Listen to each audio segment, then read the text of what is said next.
미쳤나? 왜 저들만 남아있는 거지? 모든 나라가 철수했습니다. 프랑스, 중국, 심지어 WHO까지도요. 방사능과 전염병이 덮친 아프리카 죽음의 땅에서 단 한 나라만 남아 있었어요. 헬기에서 내린 저는 믿을 수 없는 광경을 목격했습니다. 폐허 속에서 펄럭이는 태극기. 그리고 그 아래서 웃고 있는 아이들. WHO 수석 자문관으로 30년간 일해온 저는 분노했어요. 모든 국제 매뉴얼을 무시하는 한국팀의 보고서에 위험한 비표준 의료 행위라고 기록했죠. 하지만 13살 소녀 자이라가 제게 건넨 그림 한 장이 모든 걸 바꿨습니다. 선생님은 우리를 숫자로 봐요. 하지만 우리에게는 이름이 있어요. 그때까지 저는 몰랐어요. 진짜 의료가 뭔지를. 그리고 한 나라가 어떻게 아이들의 웃음만으로 세계를 감동시킬 수 있는지를 말이에요. 모두가 떠났을 때 남아있던 그들의 위대한 이야기. 지금부터 들려드릴게요. 시작하기 전에 구독과 좋아요 눌러주세요. 그리고 댓글로 자신이 사는 곳을 남겨주세요. 오늘도 행복한 하루 되실 겁니다. 저는 WHO에서 30년간 일해왔습니다.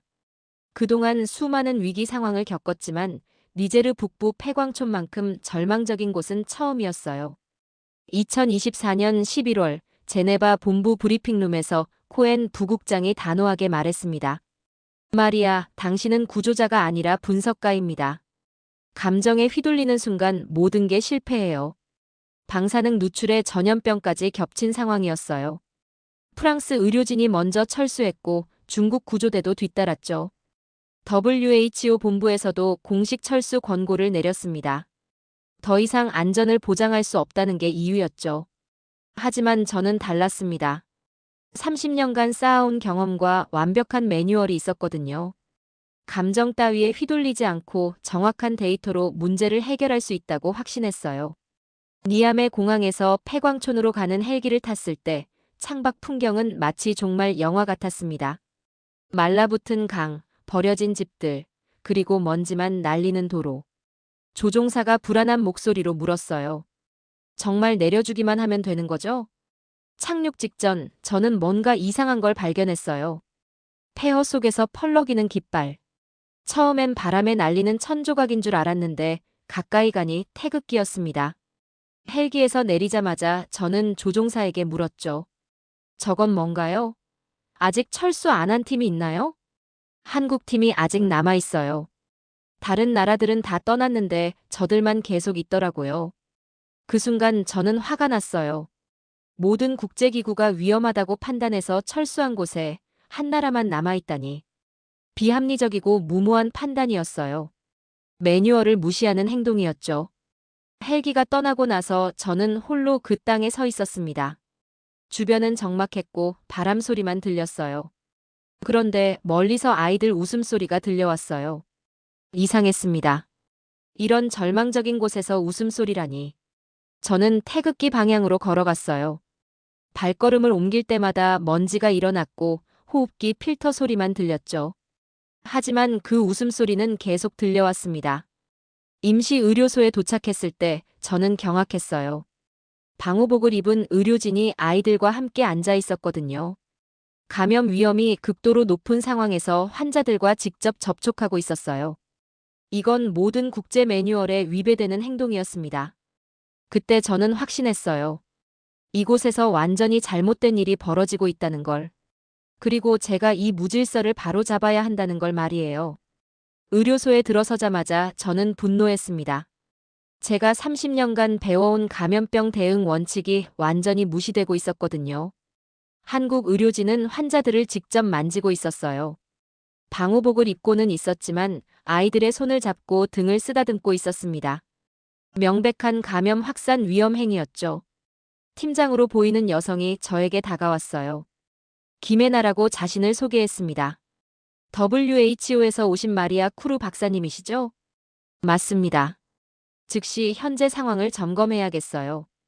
저는 냉정하게 말했어요. 감염자 수와 격리 현황, 접촉자 추적 데이터를 보여주세요. 김혜나가 보여준 자료는 충격적이었어요. 환자 번호 대신 이름이 적혀 있었고 의료 기록란에는 좋아하는 음식, 가족 구성원 같은 내용들이 빼곡했습니다. 이게 뭡니까? 의료 기록이 아니라 개인 신상조서 같은데요. 환자를 이해하는 게 치료의 시작이라고 생각해서요. 김혜나의 대답에 저는 더 화가 났어요. 이건 비과학적입니다.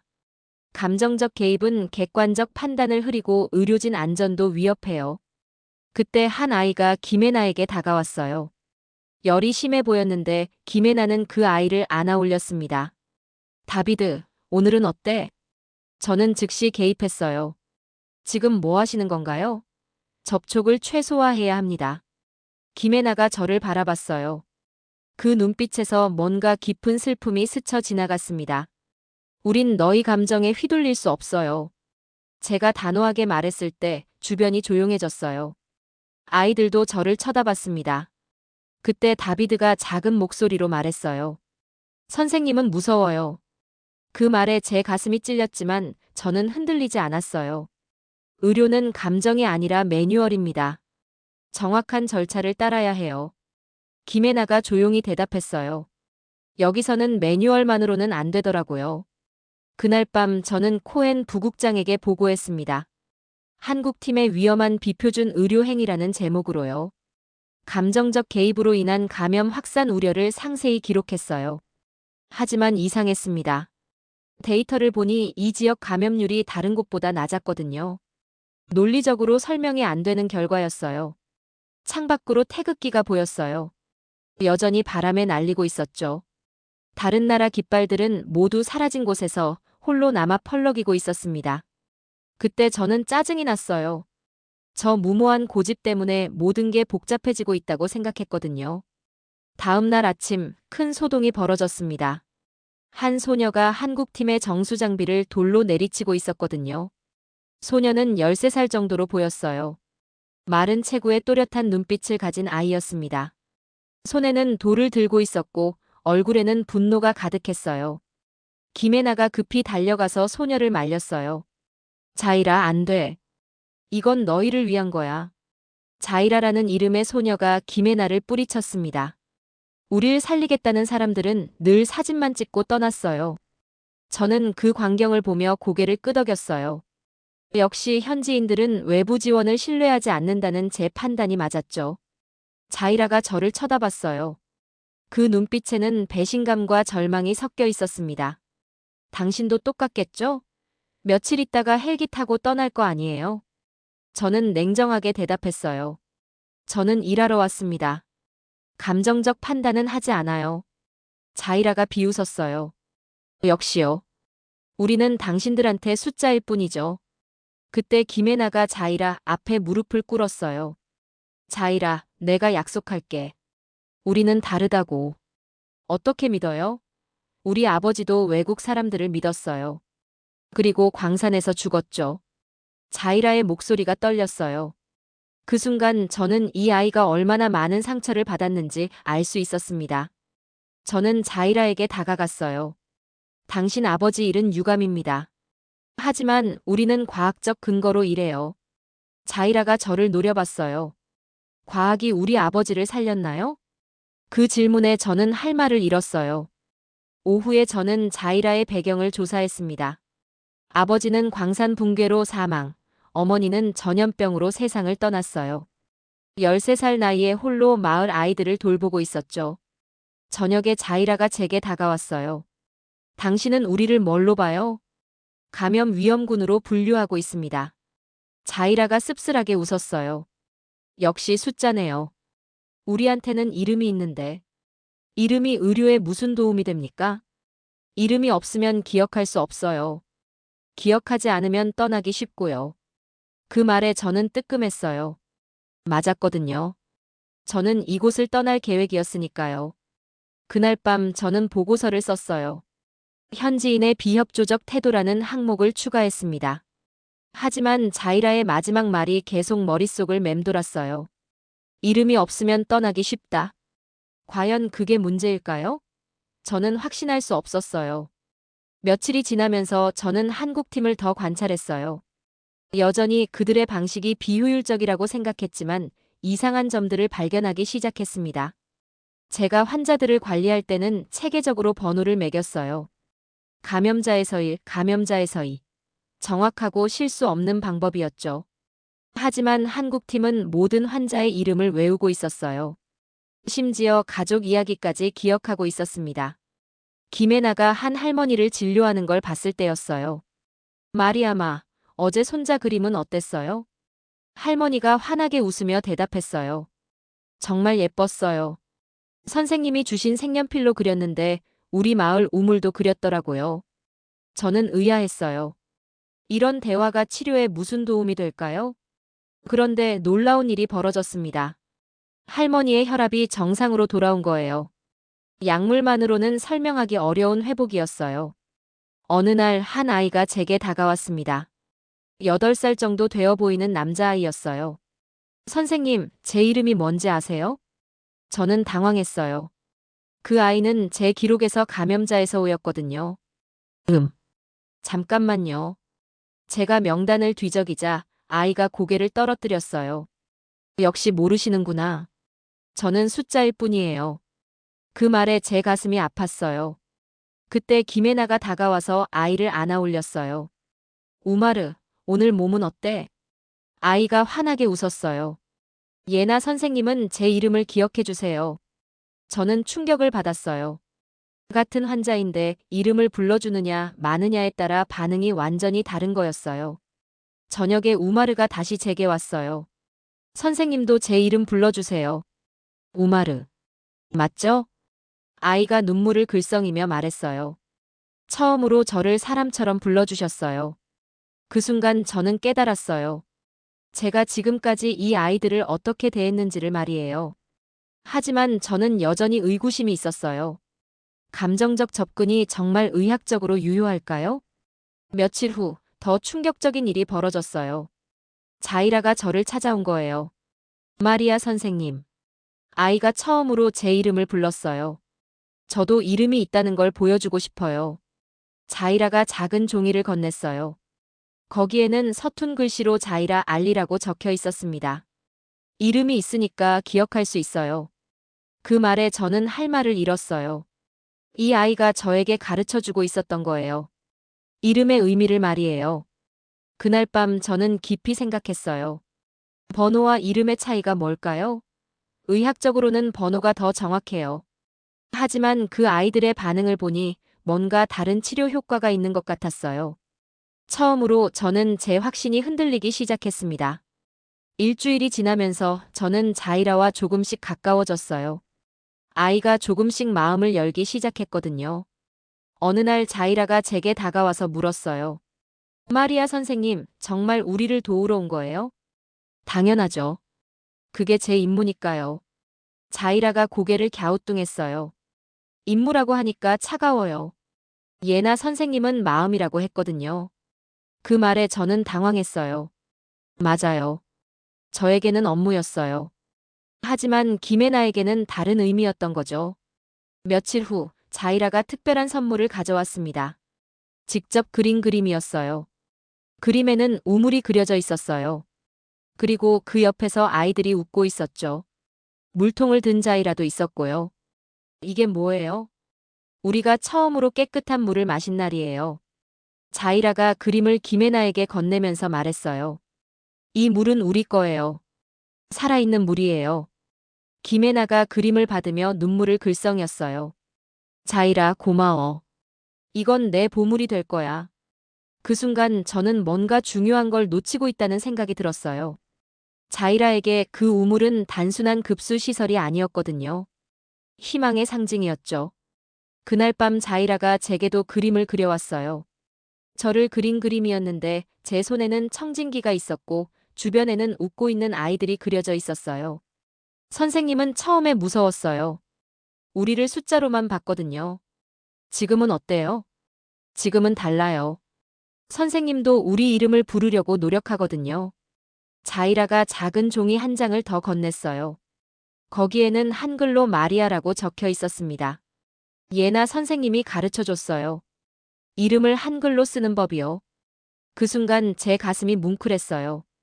왜 이런 걸 해줘요? 이름이 있으니까 기억할 수 있어요. 선생님이 떠나도 기억할 거예요. 그날 밤 저는 잠을 이루지 못했어요. 계속 생각이 났거든요. 정말 내가 해온 게 옳았을까?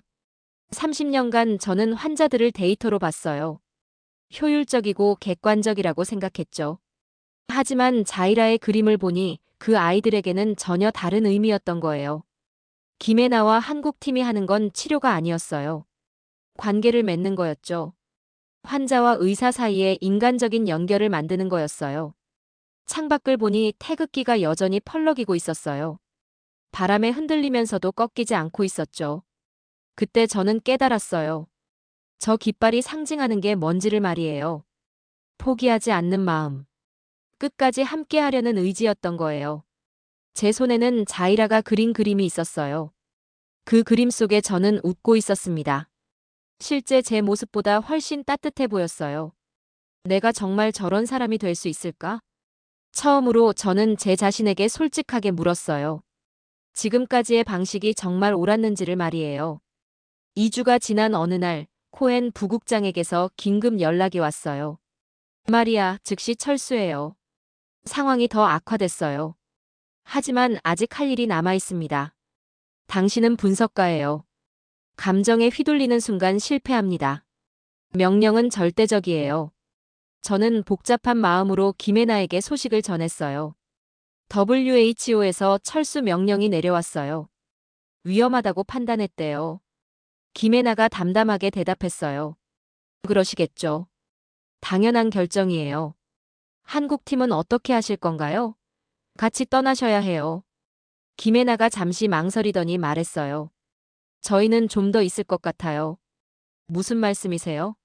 너무 위험해요. 그때 박지성이 다가왔어요. 우리는 지원하러 온 게 아니라 같이 살아가러 온 겁니다. 그 말에 저는 충격을 받았어요. 지원과 동행. 그 차이가 이렇게 클 줄 몰랐어요. 자이라가 제게 다가왔어요. 눈가가 빨간 걸 보니 울었던 것 같았어요. 마리아 선생님도 떠나는 거죠? 저는 대답하지 못했어요.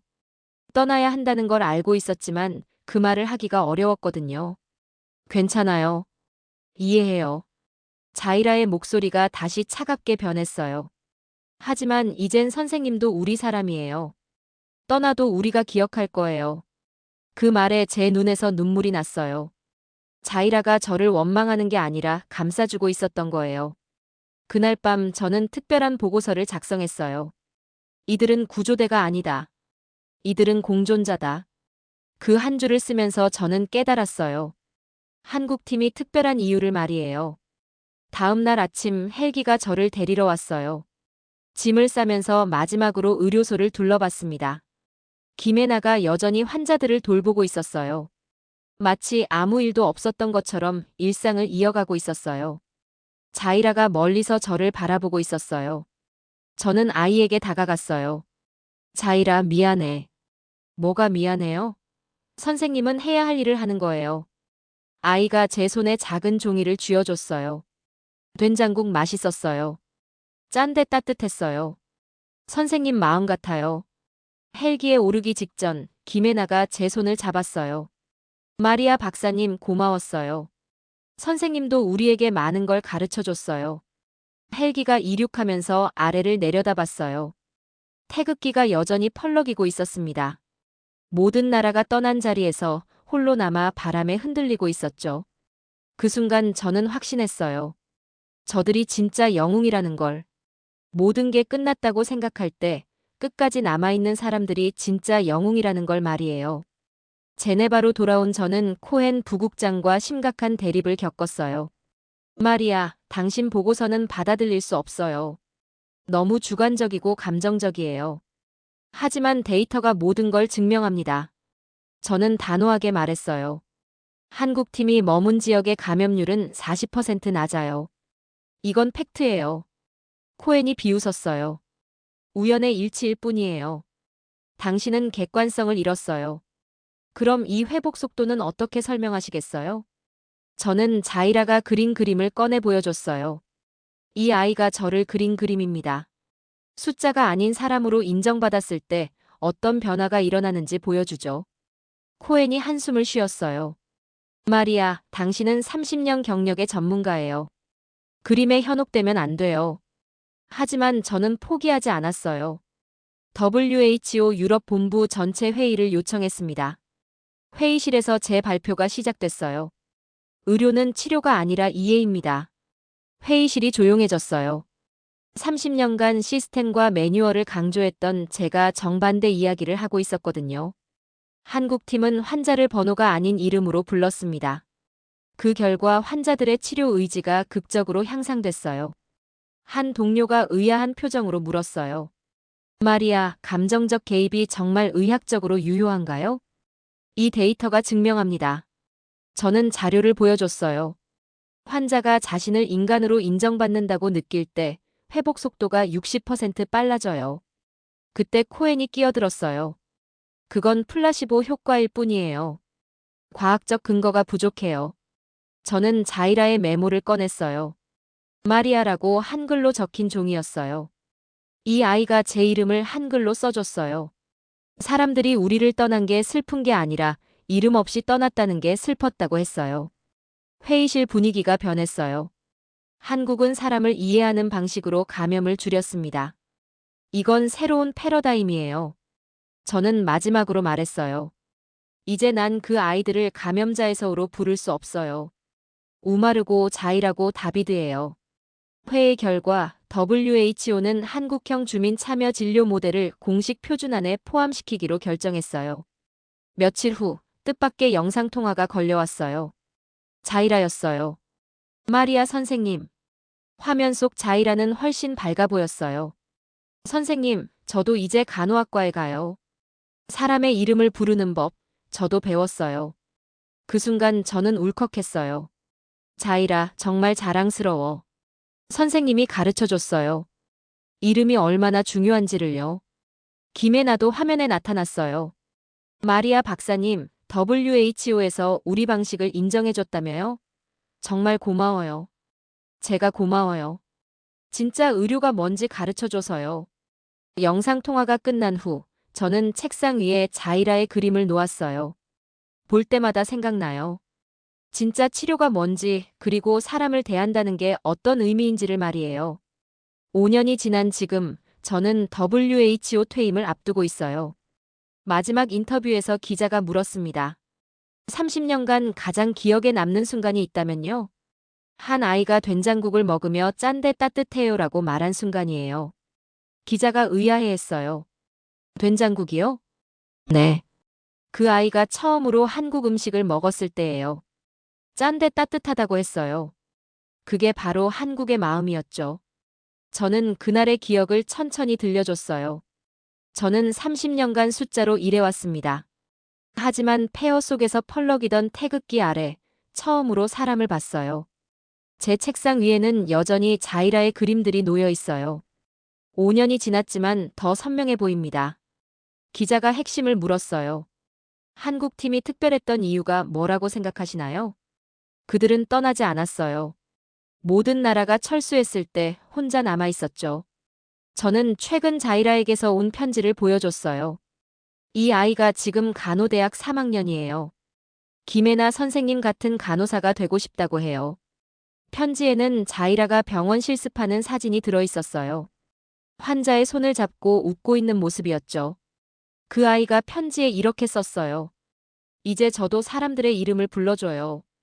선생님이 가르쳐준 대로요. 기자가 감동받은 표정을 지었어요. 마지막으로 하고 싶은 말씀이 있으시다면요? 저는 창밖을 보며 말했어요. 누군가는 국기를 휘날리기 위해 전투기를 보내지만 한국은 아이들의 웃음으로 국기를 세워요. 인터뷰가 끝난 후 저는 혼자 남아 아리랑을 흥얼거렸어요. 김혜나가 가르쳐준 노래였죠. 아리랑 아리랑 아라리요. 그 멜로디를 부르면서 니제르의 하늘을 떠올렸어요. 그리고 그 하늘 아래 펄럭이던 태극기도 말이에요. 지금도 김혜나와 박지성은 어딘가에서 누군가를 돌보고 있을 거예요. 이름을 불러주고 함께 웃고 마지막까지 곁에 남아있으면서요. 책상 위에는 자이라의 마지막 그림이 있어요. 저와 자이라가 함께 태극기 아래 서 있는 그림이었어요. 그리고 그 아래 한글로 이렇게 적혀 있었죠. 마리아 선생님도 우리 사람. 그 글을 볼 때마다 저는 깨달아요. 진짜 의료가 뭔지를 말이에요. 기술이 아니라 마음, 숫자가 아니라 이름, 그리고 떠나는 게 아니라 남아있는 것. 제가 WHO에서 30년간 배운 모든 것보다 13살 자이라가 가르쳐준 한마디가 더 값졌어요. 이름이 있으니까 기억할 수 있어요. 그래요. 이름이 있으니까 기억할 수 있고, 기억하니까 사랑할 수 있고, 사랑하니까 끝까지 함께할 수 있는 거예요. 그게 바로 제가 태극기 아래서 배운 한국의 마음이었습니다. 오늘의 이야기는 여기까지입니다. 좋아요와 구독 꾹 눌러주세요. 영상을 만드는데 큰 힘이 됩니다.